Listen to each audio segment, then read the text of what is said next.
e amamos. Também ao pastor Yaci Pelais, pelo privilégio de permitir que estejamos aqui ministrando a palavra de Deus. Aos demais, ao longo desses dias, tenho tido a oportunidade de conversar com alguns de vocês. Para mim tem sido enriquecedor. O meu amigo também, pastor Wilson, que vocês permitiram que fosse ali para São José dos Campos, e ele tem nos ajudado bastante ali. Deus tem usado a vida dele. Hoje ele está ali pastoreando uma das igrejas que fazem parte do nosso ministério. Nós somos uma igreja ali em São José dos Campos, eu já vou ler a palavra.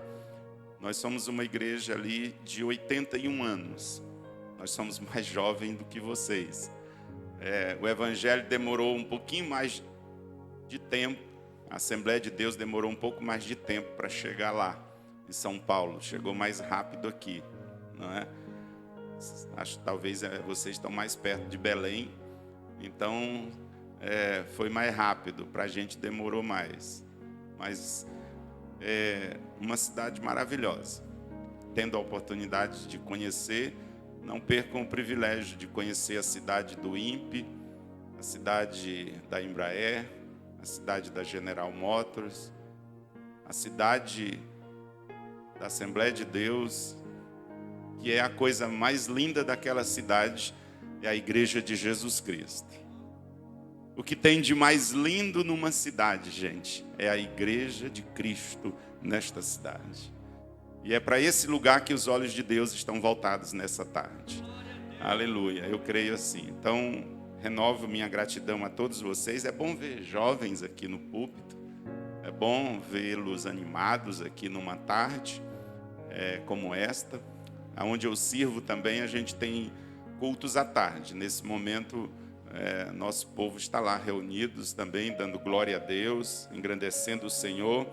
E há 6 anos atrás, a gente começou a realizar 2 cultos, fora a escola dominical. Começamos a realizar o culto à tarde, às 17 horas. E o pastor Wilson já esteve conosco algumas vezes, pôde ver. E depois a gente tem o culto à noite, às 19 também. Então, há mais ou menos uns 6 anos, na igreja local que eu sirvo, a gente está fazendo isso. Deus tem sido bondoso conosco, porque a obra é dele, nós somos apenas instrumentos que ele usa quando quer, não é? E se ele não usar ou não quiser usar também, não fica devendo nada para ninguém, porque nós somos dele. E tudo que acontece é para a glória do nome dele. Amém? Abra comigo a sua Bíblia com alegria em 2 Reis, capítulo de número 5. 2 Reis, capítulo 5, depois vocês vão poder sentar-se, mas aproveitando que estão de pé, por favor. Conheci nosso querido irmão, pastor Pantaleão, e precioso que é a companhia dele, e outros, né? E outros mais. E a gente tem convivido. Pastor Gedielson, um servo abençoado. As irmãs aqui, vocês estão de parabéns pela obra do Senhor. Orem pelo vosso pastor, que está aqui, a nossa retaguarda, apoiem. Vocês talvez não façam ideia do peso que é a gente poder estar à frente dessa missão que é a obra de Jesus. Então somem com o pastor de vocês, ajudem no que puder, coloquem ele sempre em oração e abençoe a vida dele, que vocês serão abençoados também. Aleluia. 2 Reis capítulo 5. Naamã, chefe do exército do rei da Síria, era um grande homem diante do seu senhor e de muito respeito, porque por ele o Senhor dera livramento aos sírios. Era este homem, Naamã, evidente, que o texto está falando dele, valente, ou valoroso, porém ele era leproso. Saíram as tropas da Síria e da terra de Israel e levaram presa uma menina que ficou ao serviço da mulher de Naamã. Disse esta a sua senhora: oxalá o meu senhor estivesse diante do profeta que está em Samaria, e ele o restauraria da sua lepra.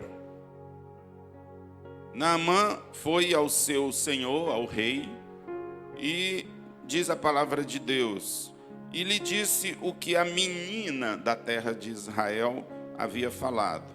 Respondeu o rei da Síria: vai, anda, e enviarei uma carta ao rei de Israel. Assim Naamã partiu, levando consigo 10 talentos de prata, 6.000 ciclos de ouro e 10 mudas de roupa. Entregou a carta ao rei de Israel, que dizia: logo que, chegando a ti esta carta, saberás que eu te enviei Naamã, o meu servo, para que tu o restaures da sua lepra. Verso 7. Havendo o rei de Israel lido a carta, rasgou as suas vestes e disse: sou eu Deus? Posso matar e vivificar? Por que este envia alguém a mim para ser restaurado da sua lepra? Notai-o, peço-vos, e vede que busca ocasião contra mim. Quando Eliseu, homem de Deus, ouviu que o rei de Israel rasgara as suas vestes, mandou dizer ao rei: por que rasgaste as tuas vestes? Deixa-o vir a mim, e saberás que há profeta em Israel. Assim veio Naamã com seus cavalos e com o seu carro e parou à porta da casa de Eliseu. Eliseu mandou-lhe um mensageiro dizendo: vai, lava-te 7 vezes no Jordão, e a tua carne te será restaurada, e serás purificado. Porém Naamã indignou-se muito, verso de número 11, e se foi dizendo: eu pensava que ele certamente sairia, por-se-ia em pé, e invocaria o nome do Senhor seu Deus, agitaria a mão sobre o lugar infectado, e me curaria da lepra. 12. Não são Abana e Farfá, rios de Damasco, melhores do que todas as águas de Israel? Não poderia eu lavar-me neles e ser purificado? Assim se voltou e foi-se com indignação. Chegando-se a ele os seus servos lhe disseram: meu pai, se o profeta te houvesse indicado alguma coisa, não a terias feito? Quanto mais dizendo ele: lava-te e serás purificado. Pelo que ele desceu, verso 14, mergulhou no Jordão 7 vezes, conforme a palavra do homem de Deus, e a sua carne foi restaurada e se tornou como a carne de um menino, e ficou purificado. Então voltou Naamã ao homem de Deus, verso 15, ele e toda a sua comitiva veio, pôs-se diante dele e disse: agora conheço que em toda a terra não há Deus senão em Israel. Agora peço-te que aceites um presente do teu servo. Respondeu o profeta: tão certo como vive o Senhor, em cuja presença estou, não o aceitarei. E instou Naamã com ele para que o aceitasse, mas ele recusou. E disse Naamã: se queres, contudo, desce ao teu servo uma carga de terra, que 2 mudas possam transportar, pois nunca mais oferecerá este teu servo holocausto, nem sacrifício a outros deuses, senão ao Senhor. Obrigado, Pai, pelo privilégio dessa tarde de estarmos aqui, Senhor. Ó Deus, obrigado pela tua palavra santa e preciosa, e que ela encontre lugar nos nossos corações, que nossos corações nessa tarde seja terra boa, fértil, aonde o Senhor Deus possa semear o seu propósito em nome de Jesus. Podem sentar, queridos. Obrigado. Glória a Deus. Nós lemos um texto relativamente longo, mas já disse um certo pregador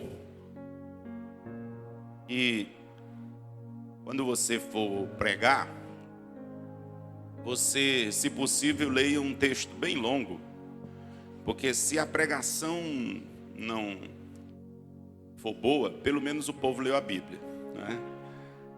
Então, já de começo, nessa tarde a gente leu a Bíblia, o que já vale a nossa vinda aqui. Amados, eu amo a palavra de Deus e eu sei que vocês também amam as Escrituras Sagradas. E a Bíblia, ela nos confronta sempre. Dissemos ao longo desse tempo em que estivemos aqui, que a Bíblia é o único livro que, enquanto você o lê, ela lê você também. Você é lido. Enquanto você examina as Escrituras, ela está examinando o seu coração. E é abençoado o crente que tem a capacidade de ler as Escrituras nessa perspectiva de alguém que se olha no espelho, de alguém que permite que o Espírito Santo possa sondá-lo, e entende e olha essa palavra como sendo maná de Deus para nos sustentar na nossa caminhada da vida. E quando a palavra de Deus nos confronta, é para que a gente possa ir melhorando. E Deus sabe como trabalhar na vida de cada um de nós. E Deus é maravilhoso. Porque aqui a gente está num grupo heterogêneo, não é? Em vários aspectos. Aqui a gente está num grupo onde, e ainda mais eu que vim de fora, praticamente não conheço ninguém. Mas o Deus que te salvou e o Deus que te chamou está aqui nessa tarde. Ele conhece o teu coração. E é na presença dele que a gente está. A gente não está senão para se colocar diante dele. E deixar que o Espírito Santo sonde nossos corações. E deixar que ele ministre na nossa vida. E permitir que ele leve. E olha, eu prego aqui, eu prego, como disse, para todos, no sentido coletivo. Mas o Espírito de Deus é poderoso para ir aplicando essa palavra de modo pessoal para cada um de vocês aqui, incluindo a mim nessa tarde. Então, se a palavra chegar aí, não rejeite, diga: eu recebo. Eu recebo porque é Deus semeando na sua vida. O Deus da Bíblia é o Deus que semeia. É o Deus que semeia a bendita semente. E eu creio que o Espírito Santo aqui nessa tarde quer nos dizer algumas coisas a partir da palavra de Deus. A gente leu sobre um personagem que é mencionado pelo próprio Jesus Cristo no Novo Testamento. Isso já mostra não somente seu valor histórico, mas também traz para ele uma certa importância, não é? Jesus mencionou o nome de Naamã. Parece que ele foi uma pessoa muito nobre. A palavra de Deus o mostra aqui como uma espécie de ministro de guerra, uma espécie de ministro da defesa ou general do exército, algo assim. E ele então, nessa sua nobreza, tem duas palavrinhas que estabelece um contraste muito grande quando a gente lê sobre esse Naamã. O texto sagrado diz assim: era Naamã, verso 1, chefe do exército do rei da Síria. O líder do exército do rei da Síria. Era ele um grande homem, quem está dizendo isso é a Bíblia. Um grande homem diante do seu Senhor. E ele era muito respeitado. Porque através dele, o Senhor Deus deu livramento aos sírios. Através de quem? Através de Naamã. Vejam que a Bíblia está dizendo que Naamã fora um instrumento nas mãos de Deus. A gente está falando aqui de um homem, de um pagão. até esse momento pelo menos, de alguém que não conhecia ainda a Deus, mas diz que através dele Deus dera vitória aos sírios. Então percebam que às vezes existem pessoas que, embora eu e você não as conheçamos, Deus está fazendo algo na vida delas. Deus está agindo na vida dessas pessoas. Então cuidado. Às vezes, aqueles que você pode vir a chamar de inimigos, pode ser amigo de Deus. Pode ser alguém que Deus conheça. Completando então o contraste, a palavra vai dizer que esse homem valente e valoroso era, porém, leproso. Era leproso. Então, essas duas palavras faz com que todas as conquistas de Naamã, que todo o sucesso dele, perdessem o brilho, concordam? Tudo que vem sendo dito antes cai por terra a partir dessas duas palavras. Tudo perde a cor, porque é isso que está dito. Ele é rico. Ele é rico. A gente vai ver o tamanho do presente que ele leva para Eliseu. Um presente é quase uma visita de um chefe de estado. Ele é rico, porém ele é leproso. Ele tem tudo o que ele precisava na perspectiva de que alguém que pudesse dizer que, sabe aquele tipo de gente que a gente diz, chegou lá. Já ouviu falar isso? Ah, fulano de tal, ele chegou lá. Ele chegou no topo. Mais que isso, só se ele se tornasse o rei. Porque ele era o braço direito do rei. Mas ele, porém, era leproso. Ele chegou lá, mas era leproso. Ele tem tudo que pudesse um ser humano desejar, mas ele era leproso. Ele é aplaudido por onde ele ia, um conquistador, mas ele era, porém, leproso. Ele tem uma casa maravilhosa, ele tem servos, nem é empregado. Tem escravos à sua disposição. Esse homem não entrava em filas. Esse homem não precisava pegar em maçaneta de portas. Aonde ele chegasse, as portas se abririam para ele. Ele seria aclamado em qualquer lugar que chegasse. Chegou no topo, porém ele era leproso. E essas duas palavras, gente, azeda, não é? E tira todo o sabor que aquele homem pudesse ter de todas as conquistas que ele tinha. Essas duas palavras, era, porém, leproso, faz com que perca o brilho todo tipo de honraria e sucesso que ele pudesse ter. Por trás de cada medalha, por baixo de cada daquelas medalhas que ele tinha, havia um homem leproso. As pessoas só viam as medalhas. As pessoas viam o uniforme muito bem arrumado. As pessoas viam o terno, se fosse hoje, a gravata de excelente qualidade.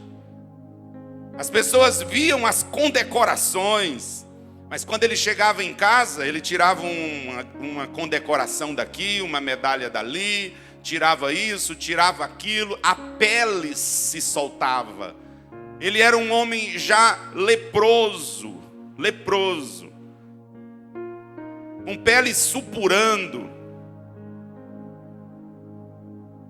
E aí eu pergunto, se não é essa a realidade de muita gente. Deixa eu lhe dizer uma coisa, às vezes as pessoas mais aclamadas, as pessoas mais paparicadas, as pessoas mais aplaudidas pelo mundo afora, são pessoas que entre as quatro paredes da casa dela, que entre os momentos aonde ninguém vê, são pessoas profundamente envergonhadas, são pessoas leprosas.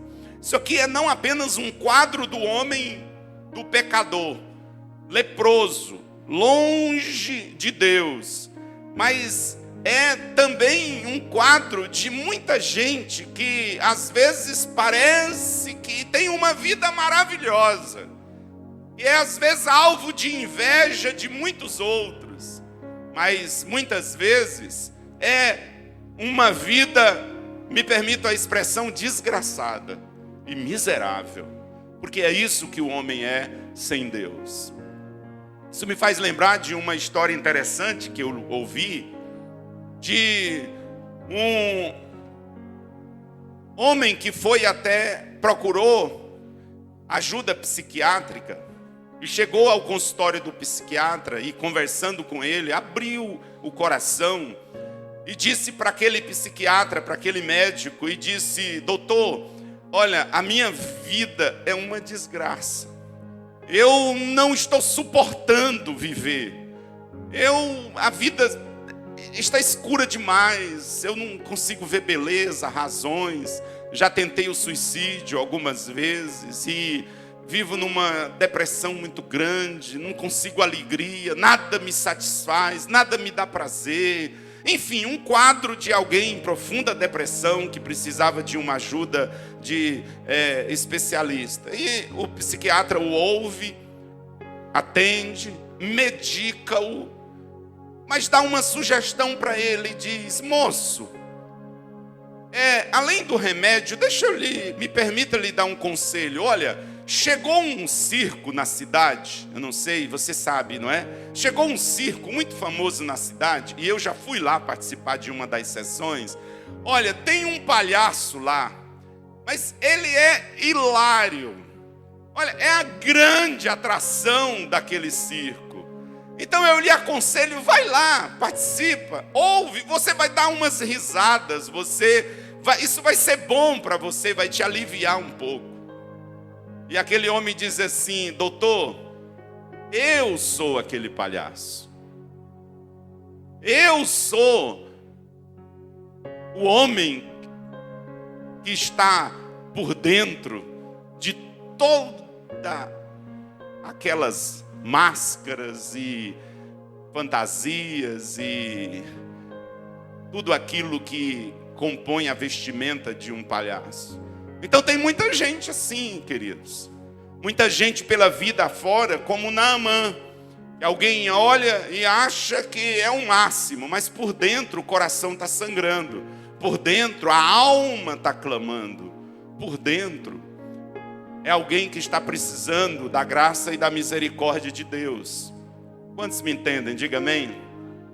Pessoas assim precisam de gente como você perto delas. Não porque sejamos melhores, mas porque a gente conhece a fonte da cura. Mas porque a gente conhece um que traz para nós um prazer de viver, que não está relacionado à questão do ter, a questão de posse, nem tampouco de posições sociais, mas uma alegria no coração da gente saber que Deus me amou em Cristo, a ponto de que Ele foi até a cruz. A cruz é o lugar mais distante que Deus poderia ir para te alcançar, para te buscar. Emandai, tomandacai. Quando você olha para a cruz, você vê o tamanho do amor de Deus por você. Então saiba que você é alguém muito amado, que Deus é capaz de movimentar anjos, e movimentar gentes, e movimentar missionários, e promover uma viagem de estado, se precisar, para poder alcançar uma pessoa. O Deus da Bíblia não é o Deus que ama multidões. Quem ama multidões não ama ninguém. O Deus da Bíblia é o Deus que ama gente como eu e você, que tem cara, que tem rosto, que tem coração, que tem CPF, que tem endereço, que tem um RG especial. Na Bíblia a gente não é um número. Você já percebeu isso? Que para onde a gente vai, a gente é um número. Tu vai na Receita Federal, tu é um número. Meu número é esse, 273-798-84387. Cara, nem pergunta o teu nome. Ah, tá, é o senhor Antônio. Tu vai no banco, o gerente pergunta o número da tua conta. Você vai E aí RG, não é? E tal, e tanta coisa. Número. Não é? Esse negócio de número é coisa da besta, né? Mas para Deus tu não é um número. Para Deus você tem um rosto. Para Deus você tem um nome. E Deus lida conosco da perspectiva do nome. Deus chama. E é interessante, João capítulo de número 1, aparece para ele um homem chamado Pedro, que não era Pedro ainda, era Cefas, não é? Simão era o nome dele. Aí Jesus olha para ele e diz: tu és Simão, tu és filho de João, e tu serás chamado Cefas. Tu és Simão, eu te conheço. Tu és filho de João, eu conheço teu pai, eu sei da tua história. E tu serás chamado Cefas, eu conheço o que tu vais ser, e eu já sei o que eu vou fazer na tua história e na tua vida. Então Deus é o Deus que te conhece o teu passado, sabe o que você está vivendo hoje, mas tem uma história para escrever para frente. Para frente. Diga comigo, para frente. Porque evangelho é para frente, meu irmão, minha irmã. Evangelho não é um olhar constante no retrovisor da vida. Evangelho é daqui para frente, daqui para frente. Eu acho maravilhoso essa forma de Deus lidar com a gente. De chegar e dizer: eu começo algo novo hoje na sua história. Eu te conheço, eu sei quem que você é. Acho maravilhoso isso. Jesus ser capaz de atravessar o mar da Galileia, enfrentar todas as intempéries que ele enfrenta naquele lago de Genezaré, ou o mar da Galileia, ou o mar de Tiberíades. Quase que o barco afunda, lembra? Jesus atravessa tudo aquilo para chegar do outro lado do lago, ou do mar, como era chamado, embora não fosse mar, apenas um lago. Jesus enfrenta todas aquelas coisas para chegar do outro lado, porque do outro lado tinha um homem escravizado por demônios, e Jesus vai até lá com uma missão: de libertar um homem e dar sentido para a vida dele, e dar uma mensagem para ele. E Jesus liberta aquele homem, volta o barco e diz: vai para a tua casa, anuncia para os teus e diz o quanto Deus teve misericórdia de ti. Isso é evangelho. Isso é evangelho. Como é bom a gente servir esse Deus. Saber disso, irmãos, enche nossa vida de significado. Faz com que a gente fique tranquilo. A gente olha para a cruz e a gente olha e diz: Deus. Romanos capítulo 5 diz que nós éramos inimigos de Deus. Éramos inimigos de Deus. Escute, deixa eu lhe dizer. Estou parando um pouco aqui, mas eu creio que Deus quer nos falar sobre isso. Pensa comigo, você conhece alguém? Deixa eu mudar a pergunta. Você conhece alguém que doou um rim? Tem gente que doa, não é? É capaz disso, de doar um rim, dá para viver com qualidade. E doa um rim para o filho, para o pai, para a esposa, para o marido, etc, etc. Tem gente que faz isso, correto? Mas você conhece alguém que já doou um rim para um inimigo dele? Aí você fala: ah, não, pastor, mas aí é complicado, não é? Doar um rim para um adversário, para alguém que contribuiu para um prejuízo na sua vida, para alguém que te perseguiu em algum momento, para alguém que não te ajudou quando poderia. É possível? É difícil, não é? Pois eu quero lhe apresentar e lhe lembrar, nessa noite, alguém que deu a vida pelos seus adversários, que deu a vida pelos seus inimigos. Romanos capítulo de número 5 diz isso, que Cristo, Deus nos reconciliou com Cristo, ou através de Cristo, sendo nós inimigos de Deus. Você não era flor que se cheirasse, nenhum pecador merece nada.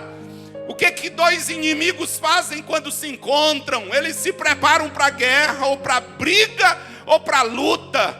Mas o Deus das Escrituras diz que Ele amou o mundo, apesar do mundo se afastar cada vez mais de Deus, apesar de estar em aberta rebelião, e Deus em Cristo nos reconciliou com Ele mesmo, fez tudo que eu e você precisávamos para a gente ser dele, e nos constituiu embaixadores. Sabe o que é pregar o Evangelho? É chegar aqui e anunciar essa boa notícia, essas boas novas, porque nada preenche, irmãos, o coração humano, a não ser a graça e o amor de Deus em Cristo Jesus. Você está preocupado com o que nessa tarde? Sabe, a Bíblia diz: ora, se quando nós éramos inimigos, Ele nos reconciliou com Ele mesmo, muito mais agora que nós estamos próximos e reconciliados com Ele, Ele não nos dará juntamente com Cristo todas as coisas? Então descanse seu coração. E me deixe voltar aqui para o nosso personagem. Apareceu uma menina naquela casa, e louvado seja Deus, que Deus tem sempre uma testemunha nos ambientes de caos. Bendito seja o nome do Senhor, que Deus tem sempre um embaixador, Deus tem sempre um profeta, Deus tem sempre um mensageiro, Deus tem sempre um arauto. E naquela casa era uma menina que estava ali, e a palavra de uma menina mexeu com muita gente, e ela sussurra para sua patroa. Ela fica sabendo, na casa, ali as pessoas sabiam, o chefe, o patrão está leproso. E vocês sabem que não havia, a lepra era o grande pavor do mundo antigo, vocês sabem disso. A lepra era o grande medo das civilizações do passado, porque não só matava, mas matava de um modo cruel, de um modo muito desumano. E aquela menina sussurra para sua patroa: eu conheço alguém lá na terra de Israel, chamado Eliseu.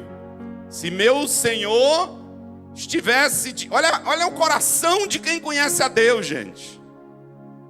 A menina era uma escrava na casa de Naamã. Era alguém que foi numa das batalhas contra Israel. Veja que o texto diz que Deus dava livramento aos sírios através de Naamã. Ei, não esqueça que os sírios eram inimigos de Israel. Mas o Deus da Bíblia é esse Deus soberano que sopra, que age, que se movimenta, e às vezes a gente nem entende o que Ele está fazendo. Aí a menina diz, sabe, gente, ela poderia fazer como algumas pessoas fazem. Eu quero que se dane. Eu quero que esse velho se dane, que ele morra, que ele apodreça. Você sabe que tem gente que fala isso. Eu quero é que fale tudo. Eu quero é que essa empresa vai para o espaço. Tem gente pequena assim, mas Deus não te chamou para isso. Deus te chamou para entrar nas fileiras daqueles que abençoam. E a palavra de Deus diz isso para mim e para você. Abençoai até aqueles que vos perseguem. Nós somos chamados para sermos discípulos do Cristo. Abençoe, abençoe, abençoe, porque a bênção de Deus te alcançará. Abra a sua boca para abençoar. Nunca abra a boca para dizer, irmão, uma palavra maldita é alguém chegar e dizer bem feito.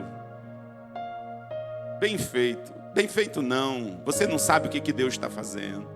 Quem sabe Deus te colocou nesse momento aí, nesse cenário, para ser como essa menina aqui. Para ser instrumento de ajuda.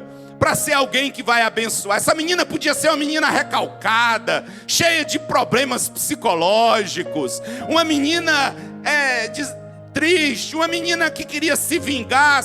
Talvez a sua família nem existisse mais. Mas ela diz, não, se meu senhor, o patrão, tivesse diante de Eliseu, o coração dela é um coração de alguém que conhecia Deus. Porque evangelho, gente, é isso, é vida. é dia a dia, é carne, é encontro, é abraço, é sorriso, é lágrima, é colaboração, é a gente abraçar, é a gente dizer: conte comigo. Mesmo que às vezes a pessoa vai olhar, mas mesmo eu tendo feito aquilo que eu fiz com você, Deus me chamou para abençoar. Deus me chamou para ser como Jesus aqui na face da terra. Deus tem um padrão para nós, e o padrão de Deus se chama Jesus de Nazaré. Então vamos lá, a menina diz isso. O Naamã, todo mundo acredita, olha que coisa linda.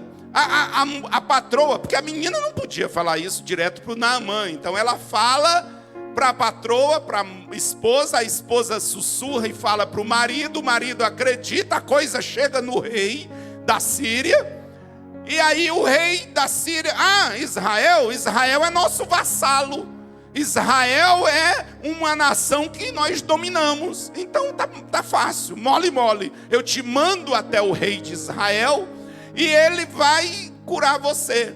Porque na perspectiva da religiosidade do mundo antigo, os deuses pagãos estavam sujeitos aos líderes das nações. Quando uma nação era vencida, a ideia que se tinha era que o Deus daquela nação fora derrotado. E a mentalidade do rei da Síria era de que Deus estava ou poderia ser manipulado à boa vontade do rei de Israel. Eu faço uma carta e eu te mando para o rei de Israel. Mas ele não conhecia o Deus das Escrituras. Esse Deus é o Deus que não pode ser mandado. Ele é o Deus que manda. É o Deus que não pode ser manipulado. É o Deus que não é um bibelô na boca de ninguém. É um Deus que você não usa mantra, que você não usa palavra mágica para com Ele. É o Deus que quando a gente entra, a gente tira as sandálias do pé e a gente se curva diante dEle. E a gente diz: Senhor, que não seja a minha, mas seja a Tua vontade na minha vida. Aleluia. Essa palavra está chegando aí, querido? Veja se não é isso que a gente vê em nossos dias. Gente querendo manipular Deus. Gente querendo, mexer com os pauzinhos, como se Deus então pudesse ser usado pelo querer ou pelas vontades humanas. Deus é soberano, meu irmão. Deus é soberano. Deus é o Senhor da história. E o rei de Israel olha a carta na perspectiva política. E ele diz: esse rei da Síria está querendo problema com a gente. Aí o Eliseu fica sabendo que ele se humilhou. E o Eliseu então manda um recado e diz: pode dizer para ele vir aqui. E tu vai saber que tem profeta. E tu vai saber o que Deus pode fazer. Porque Deus é assim. Quando você acha que pode, então ok, não é? Ok, tente. Ninguém joga boia para alguém, a menos que essa pessoa esteja precisando. Então Deus às vezes ele faz isso, sabia, crente? Às vezes Deus olha assim, daí a pessoa está lá, o anjo diz assim: Senhor, está quase se afogando. Não, mas deixa mais um pouquinho, que ele acha que ele consegue sozinho. Espera mais um pouquinho, ele acha que ele vai dar conta disso daí. Sabe o que é graça, irmãos? A gente só tem uma chance. Olhe para cá, deixa eu lhe dizer isso. A gente só tem uma chance. É a gente se lançar nos braços da misericórdia do Senhor. A gente só tem uma chance. Não é chegar diante de Deus e dizer: Deus, Tu sabe quem eu sou. Tu sabes que teu servo é um servo puro, fiel. Não. É chegar diante do Senhor e você se lançar nos braços da misericórdia de Deus. Porque você chegou até aqui. Jeremias diz isso, que as misericórdias do Senhor são a causa de não sermos consumidos. Então saiba disso, crente. Tu chegou até aqui pela misericórdia do Senhor. Deixa eu dizer duas coisas aqui, caminhando para o final. Naamã é alvo de um grande milagre, amém? Ele é o único pagão, me permita usar essa palavra, pelo fato dele não ser conhecedor até aqui, não ser da linhagem de Abraão, Isaque e Jacó. Ele é o único homem não judeu, ele é o único homem não judeu na Bíblia que é curado de lepra, que é curado de uma doença terrível, e ele alcança esse grande milagre. Mas tem uns princípiozinhos aqui que eu queria deixar com vocês, de modo rápido aqui, para a glória de Deus e para edificar. Primeiro, as curas acontecem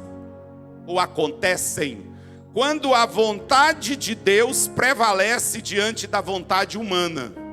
Vou repetir, a cura acontece quando a vontade de Deus prevalece sobre a vontade dos homens.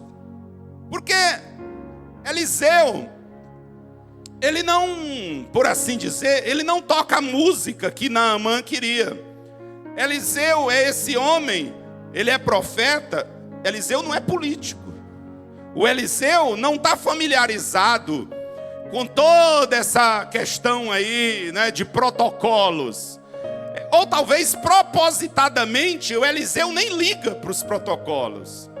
Talvez porque Naamã tivesse algumas coisinhas para aprender. E o Eliseu sequer vai atender o Naamã. Sequer vai atender o Naamã. Gente, antes de vir para cá, eu estava consultando. Eu sei que a gente não faz isso, né? Porque a gente não tem mesmo ouro para ficar consultando. Mas a grama de ouro hoje, no Brasil, está custando quase R$300. A graminha, né? Uma grama. Só de ouro, quando o Naamã vai até Israel, só de ouro ele leva aproximadamente 70 quilos de ouro. Traduzindo aqui a questão do ciclo para os nossos dias. Ele leva uma quantidade enorme de prata.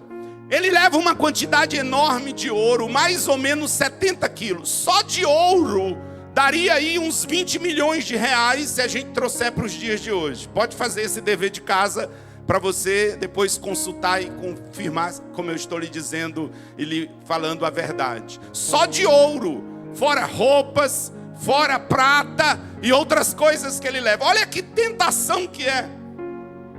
Não é? A grande tentação, gente, para os profetas e para os homens de Deus, é sempre a tentação da popularidade. O Eliseu, escute isso, o Eliseu nem vai ver a cara de Naamã. Trata-o como qualquer pessoa normal. E ele se sente ferido na sua vaidade. E tem gente que gosta que se estenda o tapete vermelho. Tem gente que gosta de paparicos e de confetes, não é?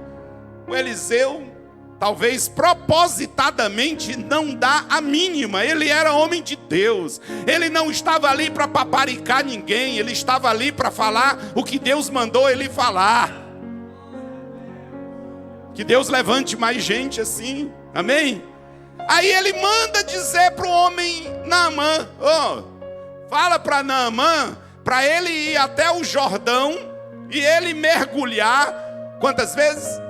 7 vezes no rio Jordão. Olha que sugestão provocativa. Provocativa. Você fala para um homem poderoso desse, possuidor de tanto dinheiro. A Bíblia diz que Naamã ficou indignado. Por quê, gente? Porque ele não é tratado do jeito que ele gostaria. Não tem honraria, não tem troca de presente, não tem banda tocando, não tem formalidade, não tem paparico, não tem nada disso. Eliseu não toca a música que o Naamã queria ouvir. E aí ele fica chateadinho. Aí ele vai: mas tu é leproso e tu quer dizer como é que Deus tem que agir? Mas tu é leproso e tu quer dizer para Deus como é que Ele tem que fazer? Milagre acontece quando a gente se submete ao modo de Deus. quem diz como é que tem que ser não é você e não sou eu, é Deus. Quantos podem dizer amém?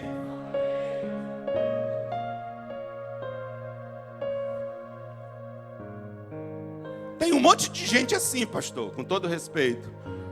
É leproso, aí fica de longe discordando do jeito de quem está trabalhando e do jeito de que Deus age, e quer ensinar como é que Deus tem que fazer as coisas. Não, mas tem que ser assim, ó. Aí ele vem dizer assim: não, mas lá na Síria tem reis, tem rios muito melhor. Então vai lá. O rio lá pode ser maior, mas o rio lá cura. Lá pode ter muita gente, mas tem milagre. Lá pode ter uns pregadorzão famoso, mas Deus está agindo, Deus está operando. Então se submeta ao jeito de Deus, ao modo de Deus, porque aqui tem homem de Deus e mulher de Deus. Aleluia. Ele não tem cura nem para ele mesmo, mas ele quer dizer como é que Deus tem que fazer. Ele quer dizer e quer impor a vontade dele sobre a vontade de Deus. Vai lá, mergulha. Olhe para cá, deixa eu dizer uma coisa. Às vezes, eu não sei quantos de vocês já foram em Israel, e é verdade, o Rio Jordão é um riozinho meio sem graça. Em alguns lugares é possível atravessar a pé o Rio Jordão. Às vezes, porém, os lugares mais simples são os lugares mais cheios da graça de Deus. Às vezes as pessoas que você acha que não tem nada é as que Deus está levantando para falar contigo e para poder te auxiliar. Não despreze ninguém, não despreze coisas pequenas, não fique olhando para as aparências, porque às vezes os lugares mais simples e mais sem graça são os lugares mais cheios da graça de Deus. Amém? Então guarde isso no seu coração. Para ser curado, número 2, não dá para ficar olhando só defeito, gente. Para ser curado, não dá para ficar olhando, só criticando, não. Ei, se você é da turma dos que criticam, você pode estar perdendo bênçãos preciosas de Deus. A cura não é para ficar fazendo comparações. Não, mas Abana e Farfá são rios melhores. Jordão é um riozinho sem graça. Está certo, ok, O Amazonas, dizem que quem vem aqui para o norte e vê o Amazonas tem dificuldade de chamar os rios de São Paulo de rio, E rio é isso aqui. Lá tem uns igarapézinhos, Agora o Naamã está certo, mas está errado, porque Deus estava dizendo que era daquele jeito. Ele, por pouco, ele não perde a bênção. Aí ele resolve ir embora indignado. Mas chegam uns abençoados. Ô general, vai lá, cara, mergulha. Mergulha lá. O pior que pode acontecer é você continuar leproso, Vai lá, faz isso. Mas você sabia, em último lugar, que às vezes tem gente que rejeita a bênção de Deus, que parece muito fácil. Não, mas como assim? Eu esperava que o profeta viesse, ia passar a mão no lugar, ia invocar, ia fazer aqui toda uma encenação e tal. Não, não vai não. Tem coisa que Deus faz assim no silêncio, na calmaria. Não precisa trombetear. Eu acho maravilhoso que Jesus muitas vezes curou gente e disse: vai para casa, não conta nada, não precisa dizer nada para ninguém. Em 2 de Coríntios, capítulo 12, Paulo fala de uma revelação que ele teve, que ele foi ao terceiro céu, o céu de Deus, ao paraíso. E ele conta isso em 2 de Coríntios, capítulo 12. Ele conta quantos anos depois que ele teve? 14 anos. Demorou 14 anos para ele entender que agora ele deveria falar aquilo. Ninguém viu, ninguém sabe. Mas o que sustenta a vida e a casa é aquilo que ninguém vê. O que sustenta a tua vida é os alicerces. Alicerces os outros não vê. Vida de oração na presença de Deus com o quarto fechado, ninguém vê. Vida na presença de Deus em simplicidade do dia a dia, ninguém sabe. E Deus está fazendo essas coisas. Vai lá, Naamã, mergulha. 7 vezes. Se ele tivesse mergulhado só 5, irmãos, não ia acontecer nada, porque é do jeito de Deus, amém? Deus diz, olha, pode rodear Jericó 1 vez por dia. Todo mundo se preparava para a batalha. Israel dava uma volta, voltava para o acampamento e pronto. Recolhia-se todo mundo. No outro dia Deus diz de novo, vão lá, deem uma volta em torno de Jericó e se recolham. Irmão, que coisa boa é a gente andar na direção de Deus. Que coisa boa é a gente andar de acordo com a vontade de Deus. 3 dias, 4 dias, 5 dias, 6 dias, 7. Acho que aquele povo já estava impaciente. Eu acho que esse Josué está com medo. O povo devia estar. Esse Josué é frouxo. Eu acho que ele não sabe o que fazer. E nada de guerra, e nada de nada. Aí no 7º dia Deus diz, hoje vocês vão dar quantas voltas? 7 voltas. Ei, faz do jeito que Deus está dizendo. Vai dar certo. Vai dar certo. Vai dar certo. Vamos ficar em pé. Vai dar certo porque Ele sabe o jeito melhor de agir. Por favor, já vou devolver para o pastor Iaci. Jesus olha para a água. Jesus olha para os pescadores. O que Jesus diz? Jogai a rede à direita do barco. Na perspectiva dos peixes, de quem está embaixo do lago, que diferença faz, meu irmão? Que diferença faz para os peixes aqui, se é a direita ou a esquerda? Não tem uma parede separando. Mas Jesus sabe. Ele diz, joga a rede. E quando eles jogam a rede, sabe por quê? Jesus sabe onde é que está o peixe. Jesus te direciona e aí você faz do jeito dele. Você tem bem pouco esforço e você tem grandes resultados. E você reconhece, olha, foi Deus. Foi Deus que fez. Foi Deus que fez. Foi Deus que fez. Foi Deus que fez. Esse aqui é o caminho da fé. Diga comigo, caminho da fé. Deixa eu terminar dizendo isso para você, meu irmão. Até a casa de Eliseu foi fácil. Escute isso. Da casa de Naamã, na Síria, até a casa de Eliseu foi fácil. Bastou carruagem, bastou os soldados irem junto, bastou cavalo, bastou a comitiva.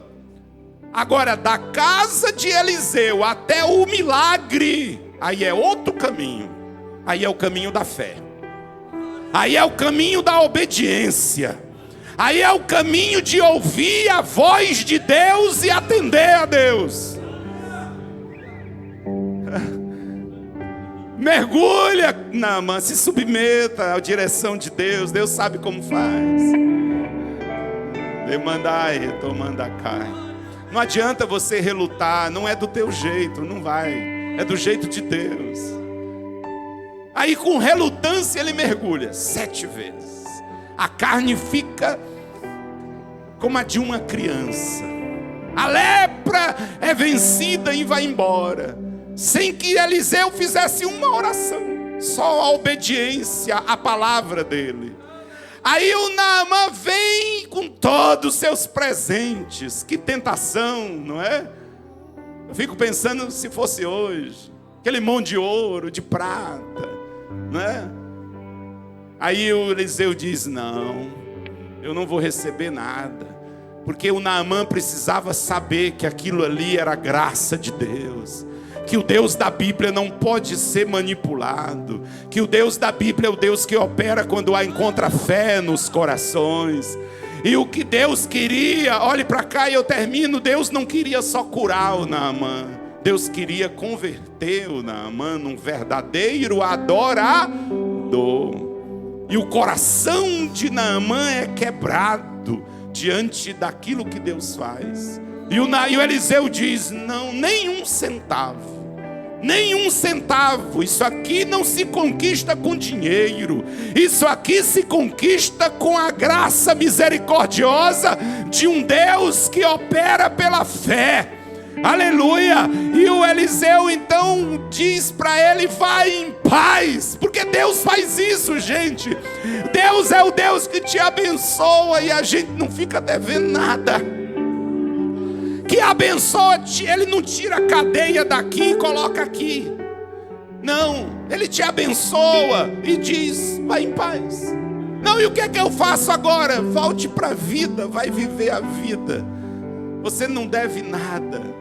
Quer servir a mim? Vem servir com um coração voluntário e aberto, não tem cadeia. Igreja não é para colocar medo, nem pavor, e nem para impor cargas e fardos sobre ninguém. O reino de Deus é o reino da liberdade.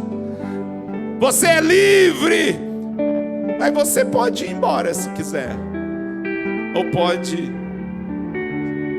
entregar o seu coração com voluntariedade e amar e servir esse Deus. É o que Naamã faz. Aí o Naamã diz: ok, então me faz um favor, me dê terra. Diga comigo, terra. Me dê terra de 2 mulas, porque a partir de hoje nunca mais eu vou oferecer qualquer sacrifício a não ser em cima da terra do Deus de Israel. E ele diz o seguinte: algumas vezes eu vou precisar entrar junto com o meu patrão, com o meu senhor, que é o rei. Ele vai frequentar locais de ídolos. Às vezes, gente, não dá para evitar os idólatras, mas dá para evitar os ídolos. Então ele diz: pode ser que o rei tenha que entrar para adorar ídolos, e eu, Eliseu, eu vou estar do lado dele. Ele vai estar adorando o ídolo, eu vou estar só cumprindo meu papel, porque nunca mais eu vou adorar Deus nenhum, a não ser o Deus de Israel, a não ser o Deus dessa terra. Aleluia. É isso que Deus quer fazer na minha vida. Adorador, adorador, adorador por excelência. Você crê nisso? Aleluia. Como é bom a gente servir esse Deus. Obrigado, Senhor, nessa tarde, pela vida do meu irmão e da minha irmã que aqui chegou.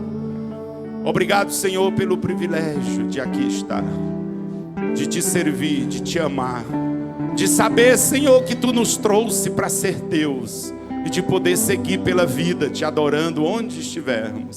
Obrigado porque o Senhor nos curou da lepra, porque o Senhor nos resgatou, porque o Senhor nos chamou para ser seus.